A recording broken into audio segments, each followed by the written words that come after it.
Me pregunto si estamos a puertas de regresar a la época en que la Corte Suprema de Justicia o algunos de sus magistrados con intereses políticos, para no generalizar, le filtraban las actuaciones a los periodistas antes de tomar las decisiones, como la de llamar a un expresidente, como es en este caso Álvaro Uribe, a rendir indagatoria sobre un caso muy enredado. Es que la justicia anunciada y aplicada por conducto de los medios, Julio, no es justicia y no da garantías democráticas. Y en este caso concreto existe una circunstancia muy extraña, que al testigo contra Uribe de apellido Monsalve se le permitió aparentemente entrar a la cárcel un dispositivo electrónico que me dicen opera camuflado desde su reloj de pulsera, y desde ahí graba a abogados supuestamente inducidos o provocados por el círculo del testigo para ir a la cárcel a hacerle ofrecimientos de que cambie su testimonio contra el expresidente Uribe. Precisamente hoy el abogado Jaime Lombana presentará en nombre de Uribe una denuncia en averiguación sobre el dispositivo para ver quién fue la autoridad que permitió su entrada. Pero repito, Julio, lo que le dije atrás, que la Corte recupere su prestigio fallando en derecho y oficialmente, y no filtrando informaciones imprecisas para llenar el ambiente de rumores como está lleno de rumores en la actualidad.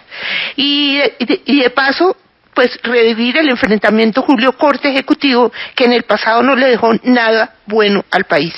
Y de 12 frasecitas simpáticas sobre el episodio Mocus que quiero recuperarle, porque Lorenzo Madrigal hoy en El Espectador le dice lo siguiente: el profesor Mocus enseña demasiado. Y el editorial del Tiempo le aconseja a Mocus, en lugar de bajarse los pantalones, que más bien se los amarre. Creo que esos dos consejos le sirven, que no enseñe tanto y que se amarre los pantalones. María Isabel, quiero volver con lo del doctor Lombana, con quien también crucé algunos correos esta mañana, pero es que la gente se confunde y por eso usted mejor que nadie puede explicar. El doctor Lombana representa al presidente Uribe en unos temas, el doctor Jaime Granados en otros temas, y bueno, hay otros equipos de abogados en distintos temas. Pero en el de hoy, cuando usted me dice que el doctor Lombana va a elevar una petición, ¿tiene que ver con el de hoy, de lo que escuchamos Daniel Coronel, Jaime Granados, o es otra cosa? Sí, tiene que ver con el de hoy, a pesar de que él no es el abogado de ese caso. El abogado de ese caso es el doctor Granados, pero a él sí le pasó un incidente muy desagradable, porque estando de visita en otro caso distinto, visitando otro reo, quisieron como tenderle una celada para que Lombana quedara sentado con el señor Monsalve, grabado por el operativo electrónico en el cual Lombana no cayó. Pero le dio mucha rabia que lo hubieran casi puesto en esa situación para después acusarlo, grabado, de que había ido a lo mismo, a convencer a Monsalve de que no acusara a Uribe. Él no cayó, pero otros muchos han caído en ese dispositivo electrónico que el doctor Lombana quiere denunciar en el día de hoy.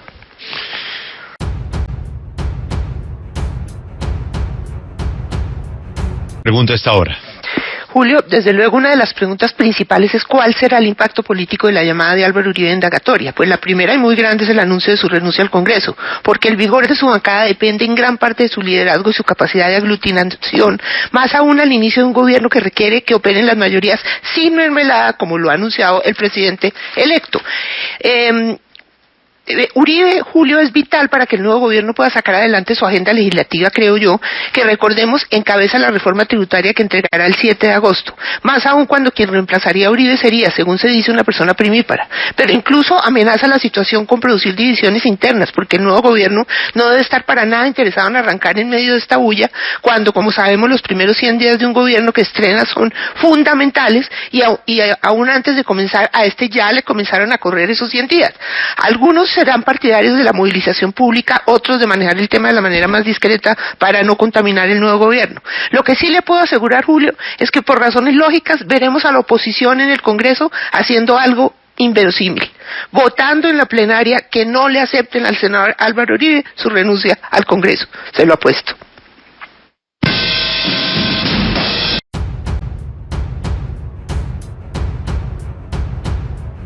Y a Isabel, ¿qué es? Pues Julio, desde hace rato se venía rumorando que la Corte Suprema iba a ordenar la captura del expresidente Álvaro Uribe dentro de la investigación número 54.110 que su sala penal le abrió por los delitos de concierto para delinquir y homicidio, con base, entre otros, en el testigo Juan Guillermo Monsalve Pineda. ¿Por qué hablo de rumores?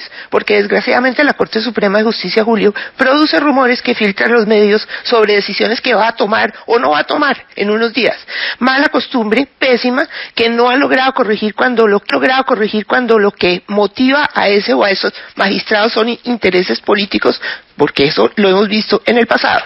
No sucedió o no ha sucedido hasta ahora la orden de captura, pero este fin de semana sí había surgido otro rumor, el llamado indagatorio al expresidente, que efectivamente se confirmó ayer, 2 días después de la publicación del rumor. ¿Por qué lo van a interrogar? Porque aparentemente un abogado y algunos otros representantes de Uribe han visitado en la cárcel al testigo Monsalve para que se retracte de su testimonio. Sobre ese episodio es sobre lo cual el columnista Daniel Coronel ha escrito 5 columnas. Yo me leí hace rato, Julio, con motivo de una entrevista que le hice al senador Iván Cepeda, el expediente de este proceso, y se lo resumo así: es una cadena de testimonios y de testigos que afirman y se retractan en virtud de una interacción de personas de los dos bandos que visitan a los testigos tratando de convencerlos de lo uno o del otro. Lo inexplicable en este caso es lo que indica el doctor Lombana, que el testigo Monsalve tenga una divisa en su reloj, que esto ya tiene visos de espionaje internacional, que graba a todos los visitantes del testigo e incluso grabó a su compañero de celda, Enrique Pardo Hash, uno de quienes trataron de convencer a Monsalve de retractarse contra Uribe. Si la Corte ha evaluado esas grabaciones es porque debe saber que existe la divisa del reloj del señor Monsalve en una cárcel donde se supone que no puede haber ni siquiera un celular. No sé, este señor tiene una divisa en su reloj, que según dice hoy El Tiempo, el IMPEC certifica que fue ingresado ilegalmente a la cárcel, pero el mismo diario confirma que fue facilitada por una agencia extranjera. Julio, ¿qué agencia extranjera se presta para dotar de elementos de espionaje a un testigo que invita a personas allegadas a Uribe para que le pidan que cambie su testimonio? En esas estamos. María Isabel, y lo que son las coyunturas de las fechas de la justicia, ¿no?, que sorprenden. Uno no sabe en qué momento, a qué hora sale un fallo judicial o un llamado indagatoria, interrogatorio. Y hoy, por ejemplo, un día muy importante para hablar del futuro de la primera gran plataforma que va a presentar el nuevo gobierno, que es la importancia y escuchar a los gobernadores que van a reclamar otra vez que se acabe el centralismo y que vuelva el poder de las regiones. Nombres de colaboradores del presidente de la República que aún faltan muy importantes. Y bueno, lo que sucede en el día a día una semana antes de que Colombia tenga nuevo presidente, pues yo no sé si usted esté de acuerdo, María Isabel, pero queda absolutamente eclipsado por el balde de agua fría de la noticia del presidente Uribe, ¿no? Absolutamente eclipsado. Y Julio, póngale bolas que hay por ahí rodando un video que, según tengo entendido, iba alguien a publicar en medio de la campaña, o sea, entre la primera y la segunda vuelta, también para tratar de influir en los ánimos de los electores. Un video en el cual, pues,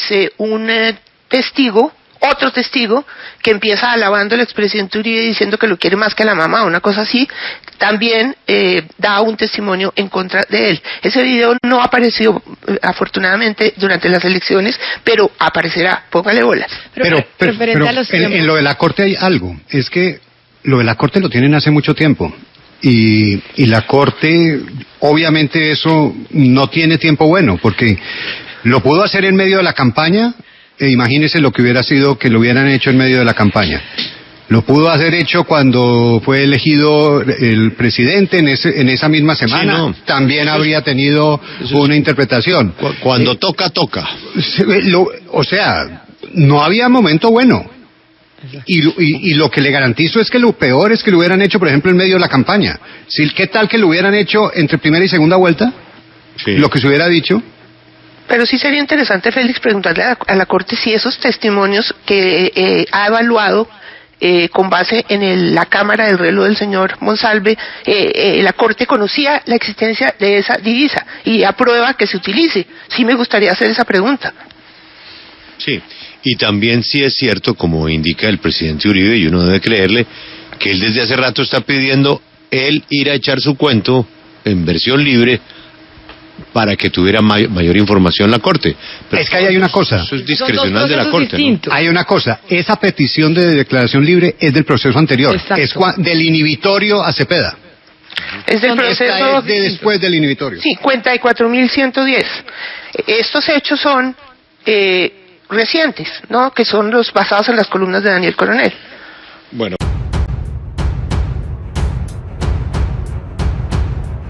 Pregunta a esta hora. Pues Julio, las dos grandes incógnitas del día sobre la llamada indagatoria de la Corte del expresidente y senador Álvaro Uribe son en su orden. 1. ¿Renunciará o no al Congreso como ya efectivamente lo anunció? Es tan probable que lo haga como que no lo haga. A favor de que lo haga estaría la tranquilidad que recuperaría para dedicarle a su defensa y la posibilidad, y repito la palabra posibilidad porque el punto es bastante debatido, de que la Corte pierda su competencia sobre el proceso y ella pase a la Fiscalía, lo cual es una ventaja bastante relativa porque allá el proceso seguiría su curso y no veo de dónde puede deducirse que allá sí lo absolverán. A favor de que no se retire, ya lo decíamos ayer, dejaría a su partido huérfano de su liderazgo y de su motor, así como privaría al nuevo gobierno de un aliado poderoso en la agenda investigativa. La segunda gran incógnita es el MI6, que según aseguran tanto el expresidente Uribe como el abogado Jaime Lombana, se trata de la agencia de inteligencia británica que le habría instalado al testigo Monsalve, quién sabe por orden de quién o con autorización de quién, una divisa electrónica grabadora que funcionaba desde el reloj de su muñeca. El presidente Santos se burló ayer de esta información con la frase, la agencia de James Bond, qué cosa tan ridícula. Distinto del presidente, nadie ha salido a desmentir la versión, pero claro, es que la inteligencia británica no tiene oficina de prensa para estar confirmando o desmintiendo versiones sobre su espionaje o sus espías. Pero ahí está el señalamiento y de llegar a ser cierto, Julio, es necesario averiguar si esas grabaciones del testigo Monsalve son legales, porque a lo mejor no lo son. Mi pregunta entonces es, ¿sabía la Corte Suprema de Justicia que la información que está evaluando viene de la muñeca del testigo Monsalve? Y más o menos como de James Bond.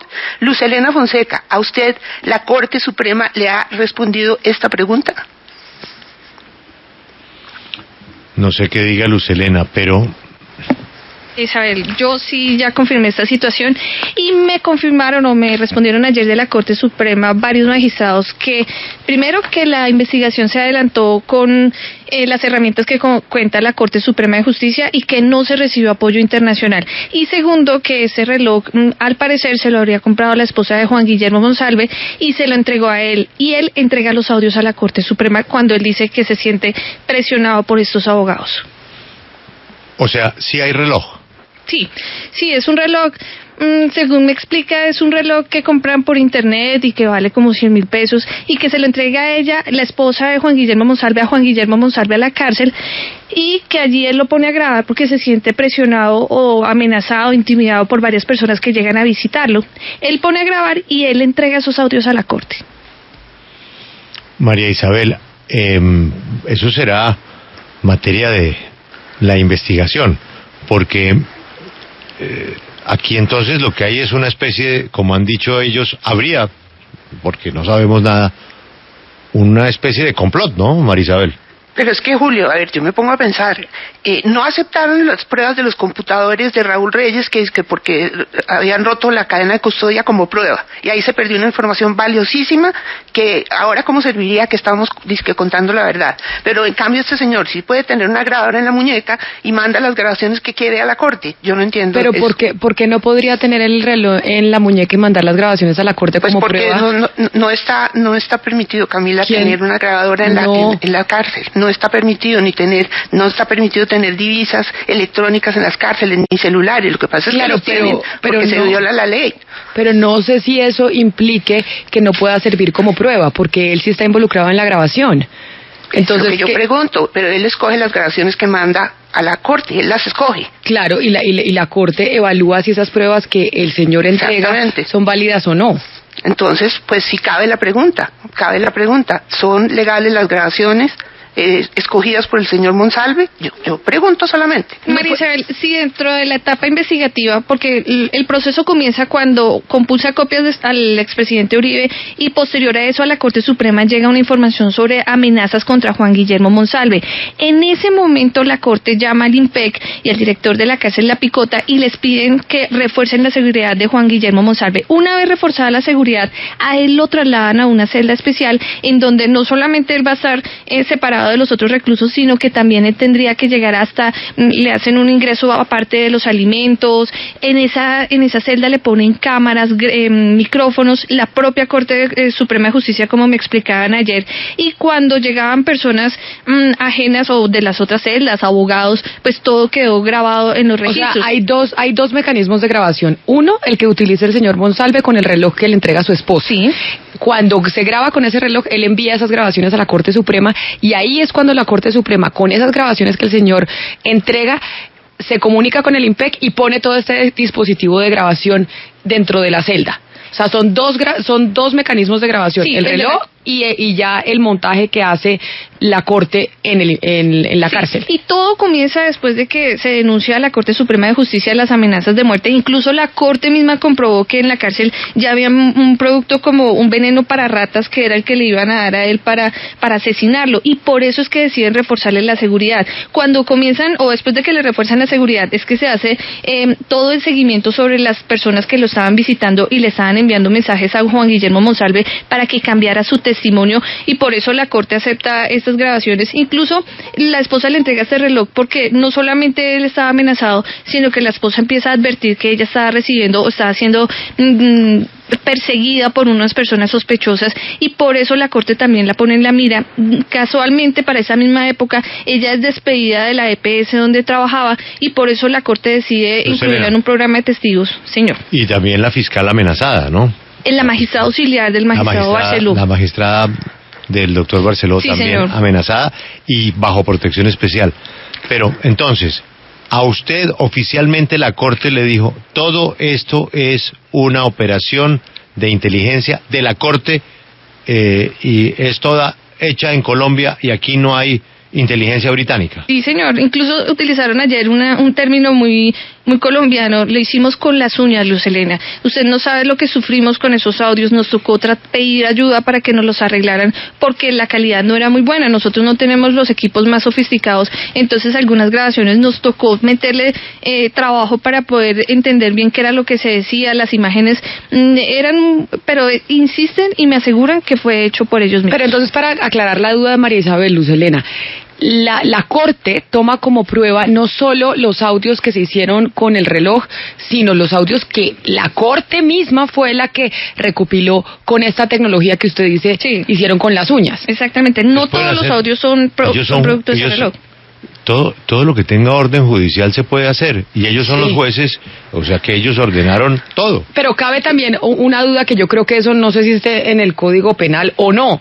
Si usted como prueba puede presentar una grabación que realizó en un sitio donde están prohibidas las grabaciones. Es decir, prohibido tener un dispositivo para grabar, que es en una cárcel. Pero es una condición especial, Camila, porque esta grabación se hace después de que él es aislado de los otros reclusos. Claro, pero entonces, la del reloj no. La del reloj sí. Es que no se puede saber qué van a utilizar de ese reloj, porque si ellos estaban grabando en las celdas, si tenían grabaciones, pues lo del reloj es lo mismo que ya venían grabando ellos, tendrían que... Pero recuerde que todas las reuniones no se hacían en la celda, también se hacían en los comedores, como contó el doctor Lombana ayer. Y los comedores también tenían cámaras, porque según me cuentan, hay imágenes de los comedores, de la entrada de la cárcel cuando llegan los abogados. También ellos estaban pendientes de los registros de las entradas de los abogados, las horas, las fechas y sobre todo a quienes reportaban ellos que iban a visitar. Entonces ellos podían reportar que iban a visitar a un recluso, pero terminaban hablando con otros 2 o 3 presos de esa cárcel, y todo ese seguimiento lo hizo detalladamente desde febrero 16 de este año hasta la fecha que deciden abrir la investigación, el 24 de julio, con la indagación que ordenaron el presidente. Luz Helena, según su indagación con la Corte, lo que usted nos está contando desmonta la teoría del complot. Aquí lo que es una investigación, más no un complot.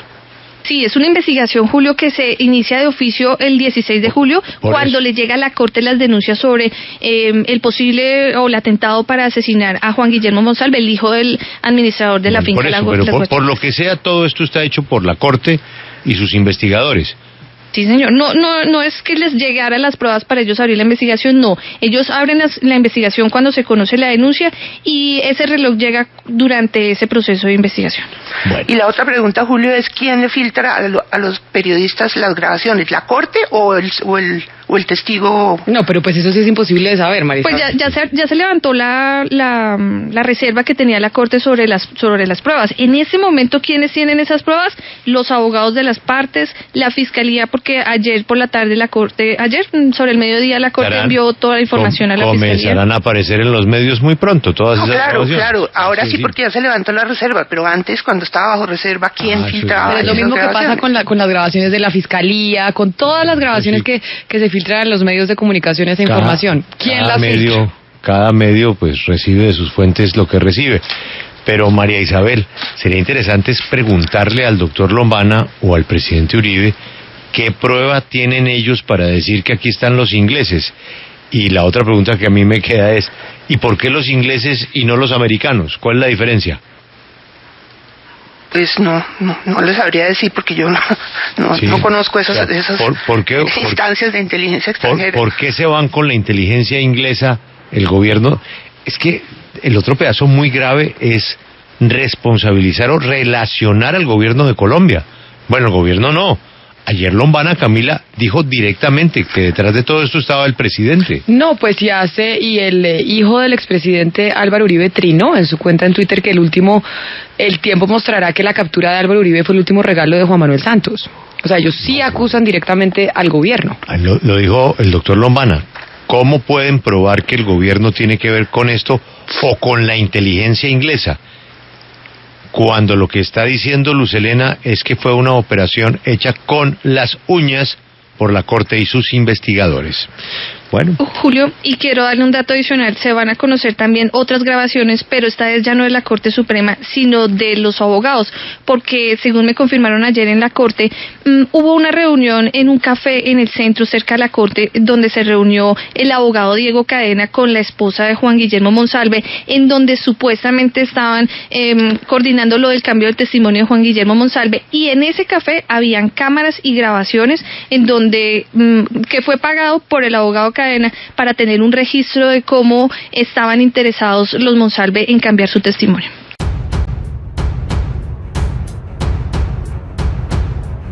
Isabel, ¿qué se pregunta a esta hora?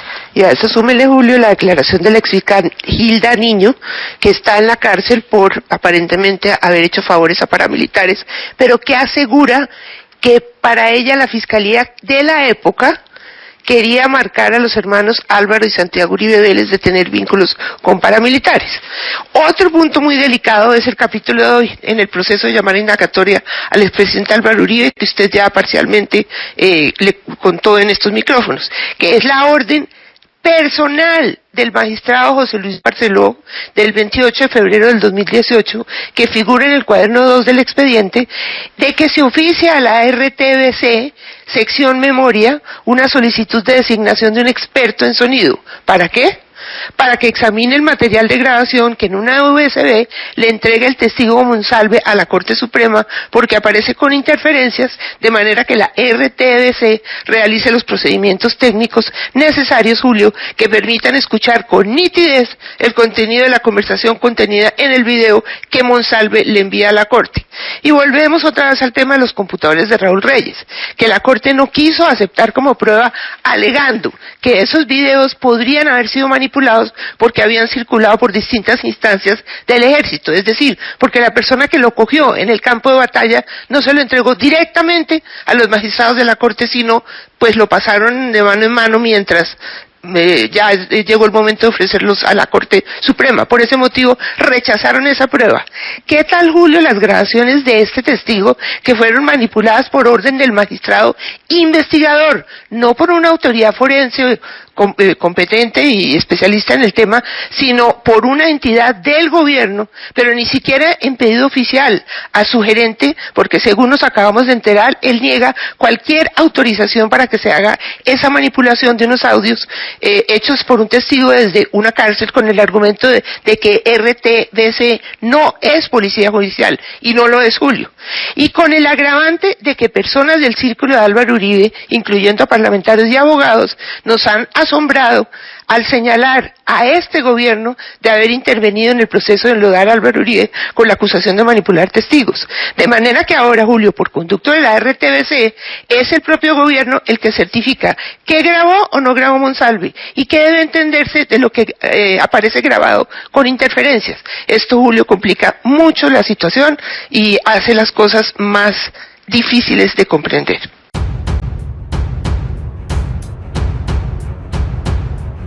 ¿Qué se pregunta a esta hora? Pues Julio, aunque por respeto a su nombre, Lucas Pombo y usted comentaban ayer en la W, sin mencionarlo, que un panelista de Hora 20 recibió durante un programa, un día de estos, una llamada del magistrado Barceló, en la cual aparentemente le habría deslizado el mensaje de que al expresidente Álvaro Uribe le corrían pasos de animal grande en la Corte Suprema de Justicia.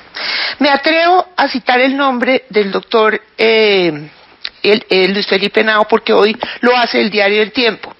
Pues sí, el contertulio o el panelista Hora 20 era el exministro de Vivienda Luis Felipe Henao, pero su versión no es la misma que habíamos conocido en un principio. Según el doctor Henao, el magistrado que lo llamó y que él no identifica, se limitó a corregirle una imprecisión, porque Henao acababa de decir en el programa que Uribe no tendría la doble instancia en la Corte Suprema, cuando la realidad es que desde este año una reforma constitucional, Julio, creó una nueva sala en la Corte que serviría como primera instancia, o que servirá como primera instancia de aforados que no contaban antes con esa garantía.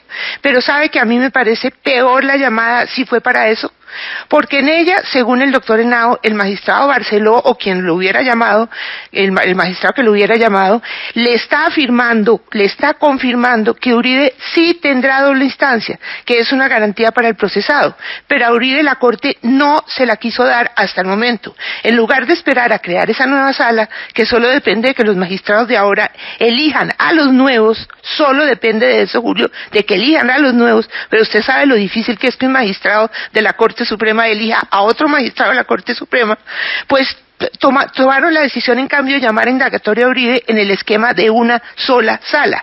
Dicho de otra forma, el magistrado que llama al programa al panelista explica que Uribe sí tiene derecho a una garantía judicial que finalmente no se la quisieron conceder, y si ese no es un motivo de recusación a ese magistrado, no sé cuál será entonces.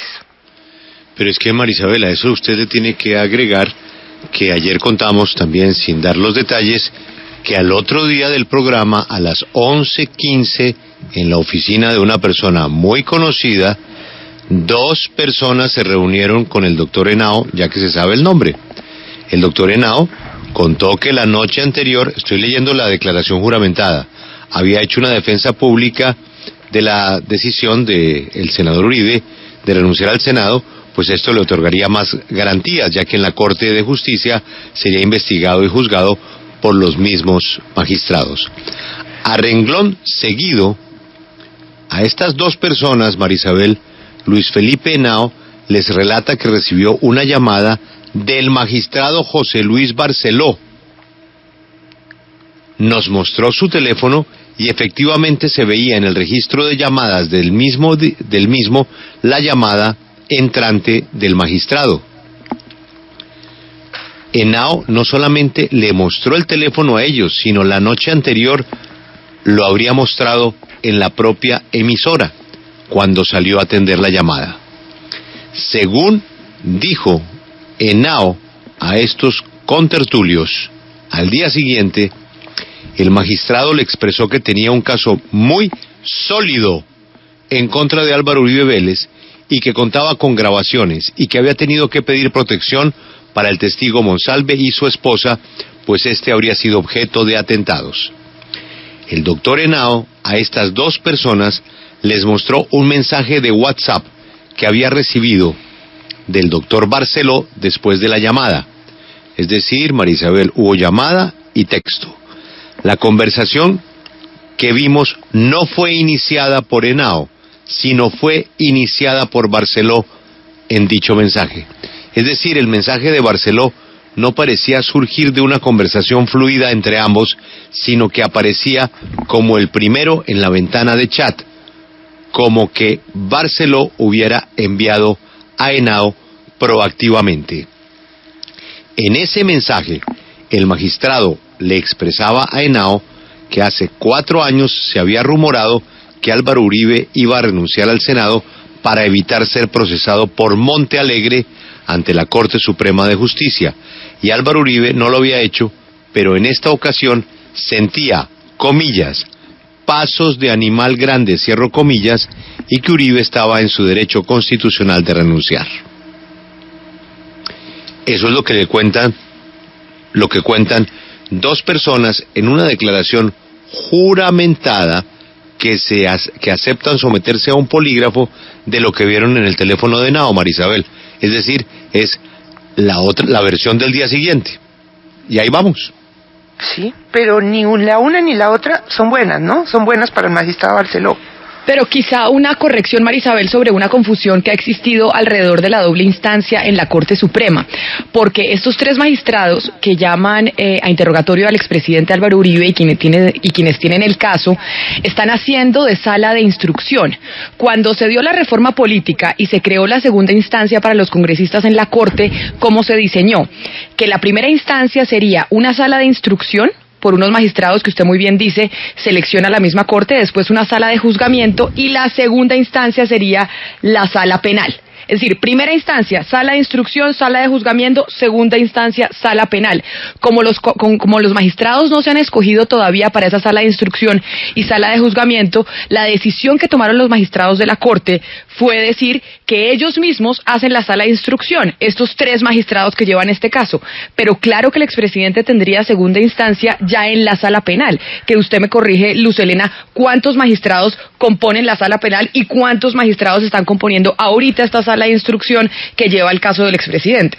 Pues según el acto legislativo 01 de 2018, Camila, ¿cómo van a quedar las cosas? Primero, cuando llega un proceso a la Corte Suprema de Justicia, lo tendrá que revisar la sala de instrucción. La sala de instrucción no sería una instancia, sino que es una sala que recibe estas denuncias, estas situaciones que llegan a la Corte Suprema. Cuando se inicia el proceso, tendrá que un juicio. El juicio, si llega a la sala de primera instancia, como dice usted, o a la sala de juicio, que son 3 magistrados nuevos, la sala de instrucción será compuesta por 6 magistrados que todavía no han sido elegidos. La sala de primera instancia va a estar compuesta por 3 magistrados y la segunda instancia quedará en manos de los actuales 9 magistrados de la Sala Penal de la Corte Suprema, en donde están esos 3 magistrados que fueron recusados ayer. Claro, pero es que por eso María Isabel decía, es que ha habido la confusión, que incluso los abogados de la defensa del expresidente Uribe así lo han dicho. Sí habrá segunda instancia en la Corte, porque estos 3 magistrados están haciendo de primera instancia. No hay ninguna confusión. Usted lo acaba de decir. Hay 3 magistrados en lugar de 6 que están haciendo de primera instancia, cuando una reforma constitucional obliga exactamente a crear una nueva sala que será compuesta por 6 magistrados. Para haber librado la medida de llamar a Uribe indagatoria, la habían debido rendir 6 magistrados y no 3, de manera que no hay ninguna confusión. No están haciendo las cosas como son, como ordena la Constitución. En ese sentido, la Corte Suprema sí ya se ha pronunciado varias veces, porque no solamente es el caso del expresidente Uribe, sino también otros congresistas le han reclamado esta misma situación a la Corte Suprema, y la Corte ha insistido que mientras no estén elegidos estos magistrados, la sala de instrucción se queda como venía anteriormente, y anteriormente era así. La sala de instrucción estaba compuesta por 3 magistrados, y en esta investigación le tocó a estos 3 que son de la sala de instrucción número 2 de la Corte Suprema de Justicia, y con todas las investigaciones que se están adelantando actualmente que no han llegado a juicio, lo tienen los actuales magistrados de la Corte Suprema. Los que ya están en juicio ya fueron trasladados. de licencia para no hacer las cosas que les toca hacer, nombrar 6 magistrados, mejor dicho, nombrar 9 nuevos magistrados, 6 para esta sala y los otros 3 no están haciendo las cosas que les toca hacer, entonces ellos mismos dan licencias, entonces a unas personas las mandan a esperar la nueva sala y a otras, como es el caso del expresidente Uribe, y otras personas no se esperan a la nueva sala, sino que se inventan una sala provisional como esta para hacer funciones de la sala nueva que ellos no han elegido. María Isabel, usted ha entendido, y si nos puede explicar fácil, María Isabel, ¿cuáles son los motivos de la recusación? ¿En qué se basa la recusación? No conozco el documento aún, Julio, no se los puedo explicar, pero si quiere, con mucho gusto le hago la tarea. No conozco el documento. Pero puede ser, por ejemplo, por ejemplo, un ejemplo sí, como el de Henao. Sí, por ejemplo, por el de Henao, si un magistrado llama a un panelista a un programa y le dice, ojo que este señor le corren pasos de animal grande, está prejuzgando. Un magistrado no puede dar ese tipo de opiniones sobre un caso particular. Claro que puede ser el tema de Henao, pero yo no sé si está incluido en el documento de recusación, tocaría pues revisar el documento. Y le cuento que la recusación que presentó ayer la defensa del senador Uribe tiene 3 puntos. El primero es este que estamos hablando sobre si estos magistrados tenían la competencia para hacer sala de instrucción.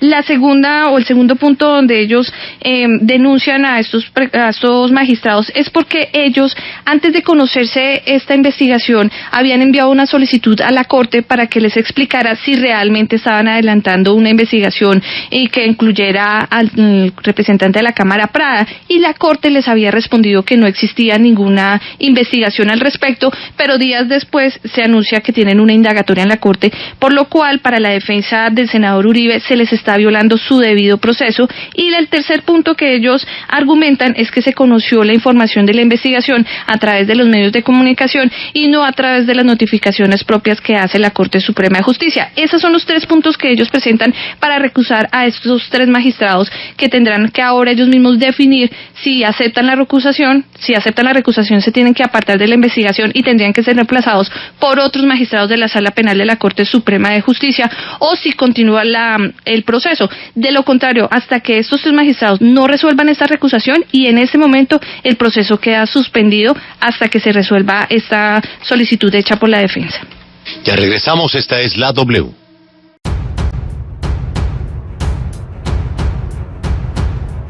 No digo, Julio, que desde el primer día, pero sí prácticamente desde el segundo día de que el expresidente Uribe presentara su carta de renuncia al Congreso, uno comenzaba a preguntarse insistentemente cuándo la iba a retirar, porque era a todas luces más conveniente para el Centro Democrático, para el próximo gobierno, que Uribe se mantuviera como senador. Primero, porque no era nada claro que la Corte fuera a perder la competencia cuando se le señalaba que esta era una de las motivaciones que tenía. Eso nunca fue claro. Segundo, porque tiene que llegar el momento en que las cosas tomen su rumbo normal en la Corte, no con precipitados llamados a indagatoria como el que se le hizo, sino en la nueva sala que la Corte está obligada a nombrar y donde se llevarán a cabo todas las instancias del proceso con sus correspondientes garantías. Más aún, 2 de los 3 magistrados que se arrogaron la competencia para la precipitada indagatoria están próximos a cumplir su periodo. Ellos son los magistrados Barceló y Castro. De pronto, ahí está, Julio, quién sabe, la explicación del afán.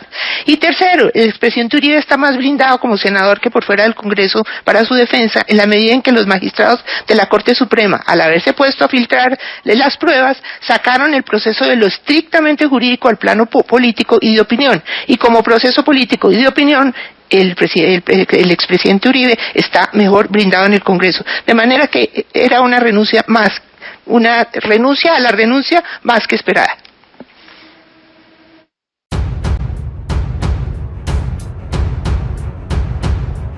Abel, ¿qué se pregunta a esta hora? Pues, Julio, sobre el complot criminal denunciado por el portal El Expediente y el exministro Fernando Londoño en su programa radial, basado en un supuesto informe de contrainteligencia por los hechos, los hechos suenan absolutamente inverosímiles, Julio.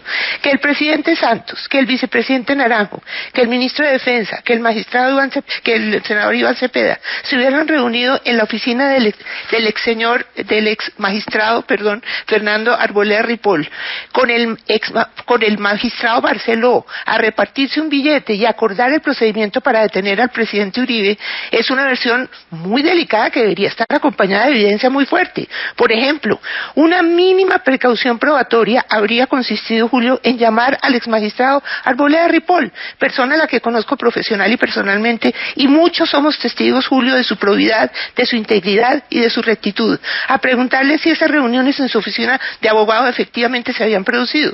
Si lo hubieran hecho, habrían recibido la siguiente respuesta del doctor Arboleda, que consigna en un comunicado que publicará en el día de hoy y que me adelanto a leer.